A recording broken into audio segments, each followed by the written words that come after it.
नमस्कार, मैं डॉक्टर राजेश कुमार सिंह, सहायक प्राध्यापक भूगोल, सर्वनारायण सिंह रामकुमार सिंह महाविद्यालय सहरसा। आज के इस वीडियो पोस्ट में मैं पार्ट 3 के छात्रों के लिए जनसंख्या भूगोल से संबंधित विषय वस्तु माल्थस का जनसंख्या वृद्धि सिद्धांत विषय वस्तु पर चर्चा करने जा रहा हूँ। जनसंख्या के विभिन्न पक्षों के जनसंख्या के विभिन्न सिद्धांत में समझने का प्रयास किया गया। जनसंख्या के लिए दिए विभिन्न सिद्धांतों में माल्थस का जनसंख्या वृद्धि सिद्धांत प्रारंभिक और महत्वपूर्ण अवधारणा है। हम इस पोस्ट में इसे समझने का प्रयास करेंगे। हम इस सिद्धांत का आलोचनात्मक परीक्षण करने का भी प्रयास करेंगे और इसके संतुलन के संदर्भ में दिए गए नव माल्थसवाद को भी समझने का प्रयास करेंगे। माल्थस ऐसे प्रथम सामाजिक अर्थशास्त्री थे जिन्होंने जनसंख्या का आर्थिक विश्लेषण प्रारंभ किया। इससे पहले इनका अध्ययन एक सामाजिक कारक के रूप में किया जाता था। उन्होंने यूरोप में बढ़ती हुई जनसंख्या की प्रवृत्तियों के आधार पर संसाधन एवं जनसंख्या के अंतर संबंधों को महत्व देते हुए अपने सिद्धांत का प्रतिपादन वर्ष 1789 ईस्वी में जनसंख्या के सिद्धांत प्रिंसिपल ऑफ पॉपुलेशन नामक पुस्तक में किया था। कहने का तात्पर्य यह है कि माल्थस पहले व्यक्ति थे जिन्होंने जनसंख्या के बारे में विधिवत अध्ययन किया और इन्होंने 1789 ईस्वी में एक पुस्तक लिखी थी जिनका नाम है प्रिंसिपल ऑफ पॉपुलेशन। इस पुस्तक में उन्होंने यूरोपीय जनसंख्या के संदर्भ में अपने विचार व्यक्त किए थे, जो कि माल्थस के जनसंख्या वृद्धि सिद्धांत के नाम से जाना जाता है। इस सिद्धांत में मूलतः यह स्वीकार किया गया है कि संसाधनों की उपलब्धता जनसंख्या वृद्धि को प्रेरित करती है और यूरोप में औद्योगिक एवं नगरीय क्रांति के प्रारंभिक दशकों में जनसंख्या में तीव्र वृद्धि संसाधनों की उपलब्धता का ही परिणाम था। कहने का तात्पर्य यह है कि माल्थस महोदय ने अपने इस सिद्धांत में इस बात को स्वीकारा है कि यूरोप में जो औद्योगिक क्रांति और नगरीकरण की प्रवृत्ति हुई, इसके कारण जो है जनसंख्या में वहाँ तीव्र वृद्धि देखी गई और ये तीव्र वृद्धि जो था वो मूल रूप से संसाधन की जो उपलब्धता था उसी का परिणाम था। इस सिद्धांत में जनसंख्या के अंतर्गत मुख्यतः खाद्यान्न को शामिल किया गया और यूरोपीय जनसंख्या प्रवृत्ति के आधार पर यह माना गया कि यदि किसी भी प्रदेश की जनसंख्या वृद्धि को नियंत्रित नहीं किया जाता है तब जनसंख्या में वृद्धि ज्यामिति या गुणोत्तर अनुपात में होता है, जबकि संसाधनों में वृद्धि अंकगणितीय अनुपात में होता है। अर्थात जनसंख्या वृद्धि की दर की तुलना में संसाधनों में वृद्धि की दर हमेशा कम होती है। इसी कारण एक अंतराल के बाद संसाधनों की तुलना में जनसंख्या इतनी अधिक हो जाएगी कि जनसंख्या के लिए संसाधनों का अभाव होगा और यही अवस्था जनाधिक्य की होगी। कहने का अर्थ ये कि माल्थस महोदय का कहना ये था कि जनसंख्या में जो वृद्धि होती है वो ज्यामितीय प्रणाली से होती है, अर्थात 1, 2, 4, 6, 8, 10 इस तरह से होती है, जबकि अंक गणितीय खाद्यान्न जो होता है वो अंक गणितीय प्रणाली यानी 1 2 3 4 इस हिसाब से बढ़ता है। तो अगर किसी देश में और खाद्यान्न के बढ़ने का खाद्यान्न उत्पादन के बढ़ने का दर भी जो है सो एक लिमिट है, उससे ज़्यादा आप नहीं कर सकते हैं, नहीं हो सकता है। तो उस परिस्थिति में उनका कहना है कि जनसंख्या अधिक हो जाएगी और खाद्यान्न कम हो जाएगा। तो यही स्थिति अगर किसी प्रदेश में हो जाए तो इस स्थिति को हम लोग जनाधिक्य की स्थिति कहते हैं। जनसंख्या में वृद्धि प्रत्येक 25 वर्ष में दोगुनी होती है और इस दर से वृद्धि की स्थिति में 200 वर्षों में जनसंख्या और संसाधन का अनुपात 256:9 होगा। यानी कि माल्थस महोदय का कहना है कि किसी भी प्रदेश की जनसंख्या जो होती है वो 25 वर्ष में दोगुनी हो जाती है और इसी दर से अगर जनसंख्या वृद्धि होती रहे तो अगले 200 वर्षों में जनसंख्या और संसाधन, जहाँ संसाधन में तो यहाँ इन्होंने मुख्य रूप से खाद्य पदार्थ को ही रखा है, तो जनसंख्या और संसाधन का अनुपात जो है 256:9 का हो जाएगा और अर्थात 200 वर्षों में जनसंख्या में 256 इकाई की वृद्धि होगी जबकि संसाधन में मात्र 9 इकाई की वृद्धि होगी।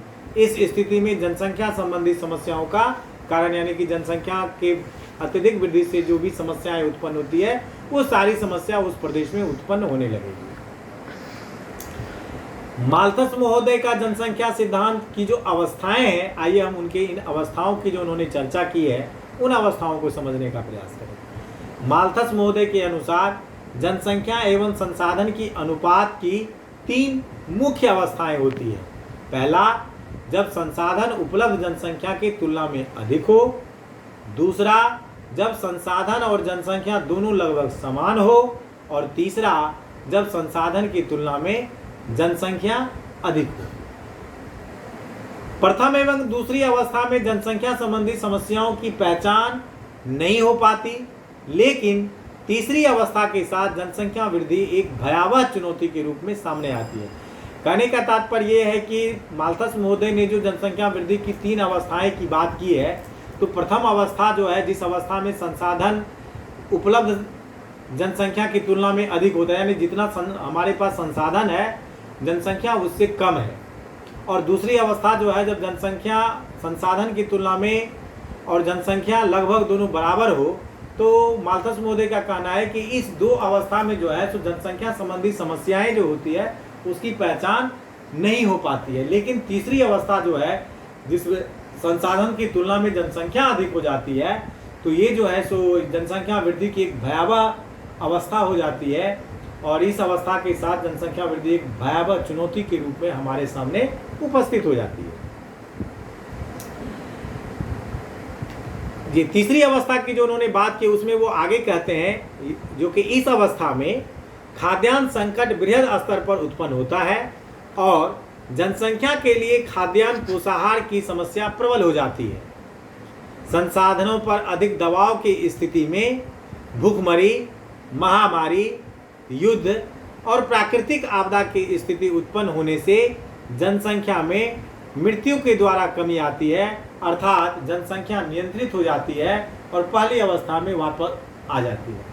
कहने का तात्पर्य है कि माल्थस महोदय कहते हैं कि तीसरी अवस्था में जब कोई प्रदेश चला जाता है तो वहाँ पर जो है सो खाद्यान्न और पोषाहार की काफ़ी कमी हो जाती है और इस कमी के कारण जो है सो भूखमरी, महामारी, अब भोजन के लिए युद्ध, लड़ाई, प्राकृतिक आपदा जैसी स्थिति आती है और इनके द्वारा जो है सो लोगों की जो मृत्यु होती है, इसी मृत्यु के द्वारा जो है सो प्रकृति जो है सो स्वयं जो है सो इस जनसंख्या को नियंत्रित करती है और तत्पश्चात पुनः जो है सो जनसंख्या पहली अवस्था में वापस चली आती है। जनसंख्या नियंत्रण के इन कारकों को माल्थस ने सकारात्मक उपाय कहा। उनके अनुसार इस प्रक्रिया से होने वाली जनसंख्या नियंत्रण अस्थायी नहीं होगी और पुनः जनसंख्या वृद्धि की प्रवृत्तियां पूर्ववत बनी रहेगी। जनसंख्या की इस अवस्था को प्राप्त करने से पूर्व बचाव के उपाय किए जा सकते हैं, क्योंकि यह अवस्थाएं तभी उत्पन्न होती हैं जब जनसंख्या वृद्धि को स्वतंत्र रूप से छोड़ दिया जाता है, यानी कहने का तात्पर्य ये है कि माल्थस महोदय का कहना है कि ये जो तीसरी अवस्था है, इस तीसरी अवस्था में आने से पहले किसी भी प्रदेश या देश को जो है सो जनसंख्या पर नियंत्रण करने के उपाय करने चाहिए। अगर क्योंकि ये उपाय मतलब कि क्योंकि उनका कहना है कि तीसरी अवस्था किसी भी प्रदेश में तभी उत्पन्न होती है जबकि हम जो है सो जनसंख्या वृद्धि को जो है सो स्वतंत्र रूप से छोड़ देते हैं। ऐसा नहीं होना चाहिए, आपको इस पर नियंत्रण लगाना चाहिए।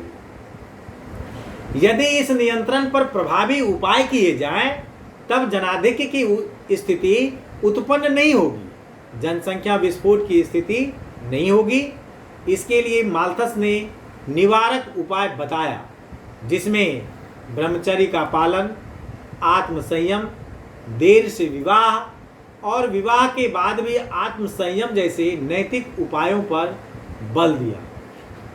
उनके अनुसार यदि निवारक उपाय अपनाए जाएं तब जनसंख्या विस्फोट की स्थिति उत्पन्न नहीं होगी और सकारात्मक उपाय की आवश्यकता नहीं होगी। इस तरह माल्थस का सिद्धांत जनसंख्या एवं संसाधन के अंतर संबंधों की व्याख्या सामाजिक आर्थिक दृष्टिकोण से करता है और इसी कारण प्रारंभिक वर्षों में इसे व्यापक समर्थन प्राप्त हुआ। विशेषकर यूरोपीय जनसंख्या वृद्धि की प्रवृत्तियों को माल्थस के सिद्धांत के अनुरूप माना गया, लेकिन शीघ्र ही विविध कारकों से इसकी आलोचना भी की जाने लगी। आइए अब हम माल्थस महोदय के सिद्धांत का मूल्यांकन करते हैं। माल्थस महोदय के सिद्धांत का मुख्य आधार संसाधन और जनसंख्या का अंतर संबंध था, जिसे समझने में माल्थस सक्षम नहीं हुए। उन्होंने माना कि संसाधन की उपलब्धता जनसंख्या वृद्धि को प्रेरित करती है, लेकिन विश्व की जनसंख्या संबंधी अध्ययनों से यह स्पष्ट होता है कि संसाधन की सकारात्मक स्थिति प्रति व्यक्ति आय का उच्च स्तर तथा उच्च जीवन स्तर जनसंख्या को हतोत्साहित करती है। वर्तमान में भी उच्च आय वर्ग में जन्म दर का स्तर कम है। यानी कहने का तात्पर्य है कि माल्थस महोदय ने जहाँ ये बात कही कि संसाधन की अधिकता जब रहती है तो उस अवस्था में जनसंख्या तीव्र गति से बढ़ती है, लेकिन वास्तविकता में जब हम विश्व के जनसंख्या का जब अध्ययन करते हैं तो उस अध्ययन में हम पाते हैं कि जहाँ संसाधन की प्रचुर उपलब्धता है, प्रति व्यक्ति आय बहुत अधिक है, तो इन जगहों पर या जीवन स्तर जो है सो बहुत उच्च जीवन स्तर के जो लोग हैं, उच्च वर्गीय लोग हैं, तो तब तो उन लोगों में जनसंख्या वृद्धि की प्रवृत्ति अधिक होनी चाहिए, वहाँ जनसंख्या अधिक होनी चाहिए। लेकिन इसके ठीक उल्टा हम देखते हैं कि ये परिस्थितियाँ विश्व के जिस भी देशों में या नगरों में या समाज में जो ये उच्च वर्ग के लोग हैं या वहाँ पर जो है सो जनसंख्या वृद्धि की प्रवृत्ति नहीं देखी जाती है, वहाँ पर जो है सो न्यून जन्म दर पाया जाता है। ये जो है सो माल्थस के सिद्धांत, माल्थस जो बात कह रहे हैं, जो उनकी मूल बात जिस पर आधारित है, उसके ठीक विपरीत जो है सो हम विश्व जनसंख्या के अध्ययन में पाते हैं। संसाधनों के अंतर्गत खाद्यान्न को भी शामिल करना संसाधन को अत्यंत संकुचित नजरिए से देखना है। यानी कहने का मतलब है कि क्योंकि संसाधन एक बृहद अवधारणा है। कहने का मतलब ये है कि माल्थस महोदय ने जो है सो संसाधन में सिर्फ खाद्यान्न की बात की, खाद्य पदार्थ की बात की, जो कि उनके संकुचित नजरिए को दिखाता है, क्योंकि संसाधन जो है कि बृहद अवधारणा है और संसाधन का मतलब सिर्फ खाद्यान्न ही नहीं होता है। इस सिद्धांत में बताए गए निवारक उपाय नैतिक हो सकते हैं, लेकिन इसे अधिक व्यवहारिक नहीं कहा जा सकता। सकारात्मक उपाय अर्थात विविध कारणों से मृत्यु जैसी घटना विश्व में अब तक कहीं भी देखी नहीं गई और न ही जनसंख्या विस्फोट के देशों में इस प्रक्रिया द्वारा जनसंख्या पर नियंत्रण देखा गया। ऐसे में जनसंख्या नियंत्रण के दोनों उपाय को नकार दिया गया। कहने का मतलब ये है कि माल्थस महोदय ने जो जनसंख्या नियंत्रण के लिए जो है सो नैतिकता की बात की कि जैसे नैतिक उपाय जैसे ब्रह्मचर्य का पालन करना, देर से विवाह करना, या विवाह उपरांत भी जो है सो संयम बरतना, तो ये सब बातें जो उन्होंने कही, नहीं तो जो है सो जनसंख्या बढ़ने से महामारी, युद्ध, भूखमरी, ये सब स्थिति आती है और बहुत मास लेवल पे लोग मर जाते हैं और प्रकृति जनसंख्या को नियंत्रित कर लेती है और पुनः संसाधन जो है वो जनसंख्या से अधिक हो जाता है, यानी जनसंख्या प्रथम अवस्था में पहुंच जाता है। लेकिन जब हम विश्व जनसंख्या का अध्ययन करते हैं तो वैसे देश जहाँ पर जनसंख्या विस्फोट की स्थिति भी है, वहाँ भी जो है सो इस तरह की बातें, ये बातें नहीं होती है, नहीं देखी गई है, नहीं देखी जा रही हैं। तो इसको देखते हुए जो है सो हम कह सकते हैं कि माल्थस ने जो जनसंख्या के उपाय दिए वो जो है सो दो उपाय जो बताए जनसंख्या नियंत्रण का, वो कहीं पर से भी जो है सो सटीक नहीं बैठता है, वो दोनों ही जो है सो उपाय नकार दिए जाते हैं। विश्व के किसी भी देश में जनसंख्या में ज्यामितीय अनुपात में जब और संसाधन में अंकगणितीय अनुपात में वृद्धि नहीं देखी गई है और न ही प्रत्येक 25 वर्ष में किसी देश की जनसंख्या दुगुनी हुई है। कहने का तात्पर्य है कि माल्थस महोदय ने जो कहा कि जनसंख्या में ज्यामितीय प्रणाली से या और खाद्यान्न पदार्थ में अंकगणितीय प्रणाली से वृद्धि होती है और किसी भी प्रदेश की जनसंख्या जो है वो 25 वर्ष में दोगुनी हो जाती है, ये प्रवृत्ति जो है सो विश्व जनसंख्या के अध्ययन करने पर कहीं भी नहीं पाई गई है, कहीं भी नहीं देखी जाती है और इसलिए इनका ये बात भी जो है सो सटीक नहीं बैठता है। यह प्रवृत्तियाँ, ये जो अभी मैंने जो बातें की, ये प्रवृत्तियाँ यूरोपीय देशों में भी कभी नहीं पाई गई। भारत एवं चीन जैसे विकासशील और जनसंख्या विस्फोट से प्रभावित देशों में भी ये इस तरह की प्रवृत्ति नहीं हुई। ऐसे में इस सिद्धांत की जनसंख्या एवं संसाधन वृद्धि संबंधी अवधारणा को भी अस्वीकार कर दिया गया। यूरोपीय देशों में जहां के लिए यह सिद्धांत दिया गया था, वहां जनसंख्या विस्फोट की स्थिति के बावजूद कृषि क्रांति, औद्योगिक क्रांति और तकनीकी क्रांति के द्वारा संसाधनों की उपलब्धता में तीव्र वृद्धि हुई। ऐसे में संसाधनों के अभाव तथा संबंधित सकारात्मक उपाय यूरोप में कभी भी व्यवहार में लागू नहीं हुआ।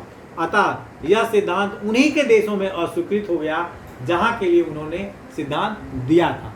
कहने का मतलब यह है कि माल्थस महोदय ने जो जनसंख्या वृद्धि की या संसाधन की कमी या जनाधिक्य की स्थिति की जो बात करी, वो जो है सो ऐसा देखा गया कि यूरोपीय देशों में जो औद्योगिक क्रांति हुई, कृषि क्रांति हुई, कृषि क्रांति में तो खास करके फर्स्ट वर्ल्ड वॉर के बाद अगर आप देखेंगे इंग्लैंड का खास करके जब आप अध्ययन करेंगे तो वहाँ भूगोल में आगे की कक्षाओं में जब आप एमए में जाएंगे और कृषि भूगोल अगर आप पढ़ेंगे तो वहाँ पर एक डडले स्टाम्प का एक मॉडल आता है भूमि सर्वेक्षण का, उनको जब आप पढ़ेंगे तो आप देखेंगे कि किस तरह से जो है सो इंग्लैंड जो है सो खाद्य पदार्थ में आत्मनिर्भर हो गया था।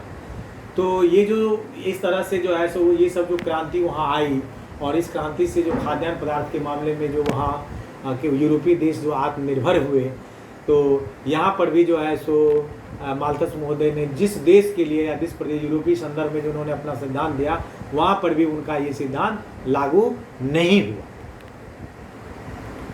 अब बात आती है कि वर्तमान समय में जो नव माल्थसवाद या वर्तमान समय में माल्थस महोदय का जो सिद्धांत है उसकी क्या प्रासंगिकता है और नव माल्थसवाद विचारधारा जो है ये क्या है, आइए हम इसको समझते हैं। हालांकि वैश्विक स्तर पर एक समय के बाद माल्थस के सिद्धांत को अस्वीकृत कर दिया गया, लेकिन समय समय पर यह सिद्धांत नए रूप में सामने आता रहा और इसी कारण इसकी प्रासंगिकता बनी रही। इसमें नव माल्थसवाद की अवधारणा और विकास की सीमा की अवधारणा का प्रमुख योगदान है। 20वीं शताब्दी के प्रारंभ में आस वर्ग ने माल्थस की जनसंख्या संबंधी विचारधारा को विश्व की बढ़ती हुई जनसंख्या के संदर्भ में समझने का प्रयास किया। जिस तरह से विश्व की जनसंख्या में तीव्र वृद्धि हो रही है, ऐसे में संसाधनों के ऊपर दबाव में वृद्धि से संसाधनों के अभाव की समस्या उत्पन्न हो रही है और यदि जनसंख्या वृद्धि पर नियंत्रण नहीं किया गया तो कई क्षेत्रों से और कई प्रकार के संसाधन समाप्त हो जाएंगे। ऐसे में माल्थस द्वारा निर्धारित तीसरी अवस्था उत्पन्न हो सकती है। यह विचारधारा ही नव माल्थसवाद के रूप में जाना जाता है। वर्ष 1970 के दशक में ऊर्जा संकट और कई विकासशील एवं अल्प विकसित देशों के आर्थिक स्थिति का कमजोर होना इस तथ्य को और भी अधिक प्रमाणित करता है। क्लब ऑफ रोम के वैज्ञानिकों ने विकास की सीमा नामक पुस्तक लिखी, जो एक विचारधारा के रूप में स्थापित हुआ।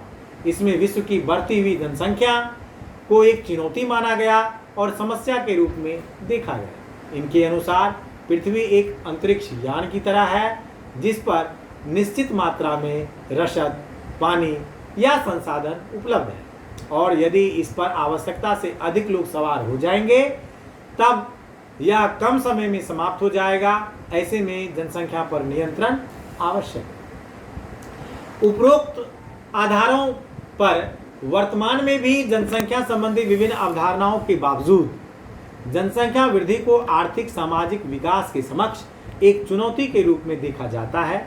भारत, चीन जैसे देशों में तीव्र आर्थिक विकास के बावजूद सामाजिक आर्थिक सूचकांक का पिछड़ा होना कहीं न कहीं जनसंख्या की अधिकता और जनसंख्या प्रबंधन के अभाव से भी संबंधित है।